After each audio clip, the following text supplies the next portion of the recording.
Right now, Pittsburgh's best sports show is about to begin. Call us or tweet us. We got things to talk about on the Ireland Contracting Nightly Sports Call. We always have stuff to talk about and tweet about. Call us right now. Thanks, Ken. Bob Pompeani with you until 11 o'clock right here. And join us for the #1 Cochran Sports Showdown tonight, 11:35 on KDKA. Ron Cook, Colin Dunlap, and Chris Mack will join me. I have a lot to get into.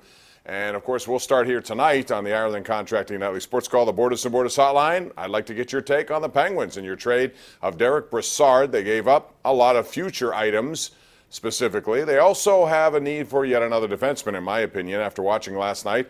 You know, the Penguins are capable of scoring 5 goals a night. On average, the way things have gone lately, they can do that. And with Brassard in the lineup, who's going to match them in terms of their top 3 lines? But they also have some issues when it comes to maybe being a little too thin defensively. You know, you always want to have as many options.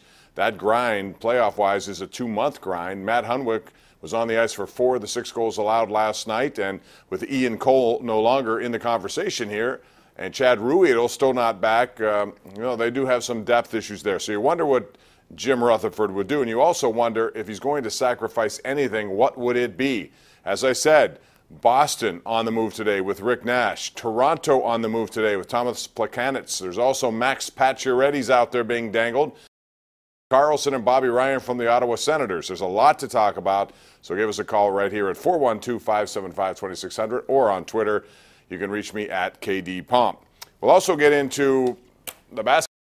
Sean Miller, Arizona, one of 12 blue blood programs mentioned by the FBI. Who knows where this is going to go? I'd like to get your take on what you think should happen, what you think will happen. The NCAA typically won't, in my opinion, do much.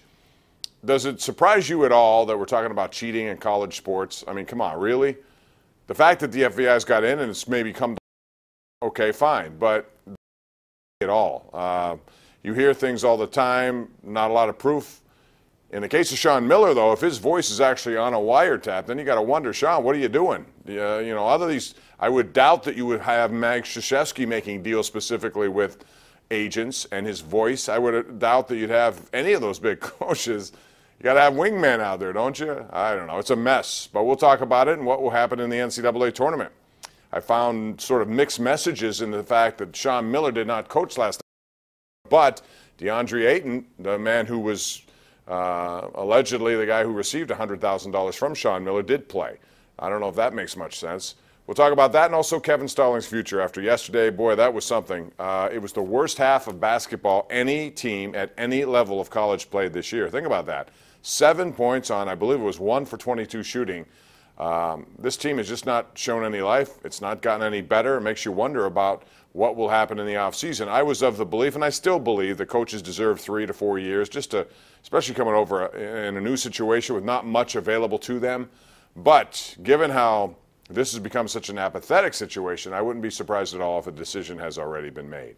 So we'll talk about that and more. As I said, join us tonight for the #1 Cochran Sports Showdown. That's coming at you at 11:35. One other note, and I want to get into some golf conversation if you would like to.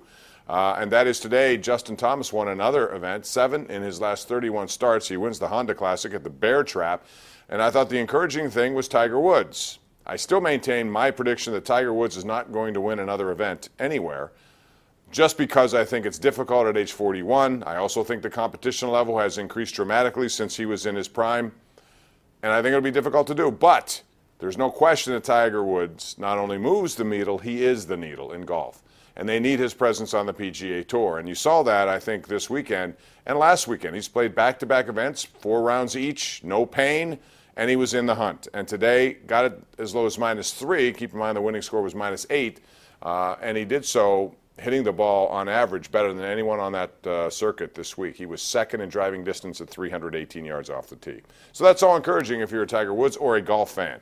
Call me, air your opinions. You can do it right now at 412-575-2600 right here live on Pittsburgh CW. The Ireland Contracting Nightly Sports Call is brought to you by Ireland Contracting, putting new roofs on Pittsburgh homes for over 25 years. Call Ireland Contracting at 1-800-NEW-ROOF.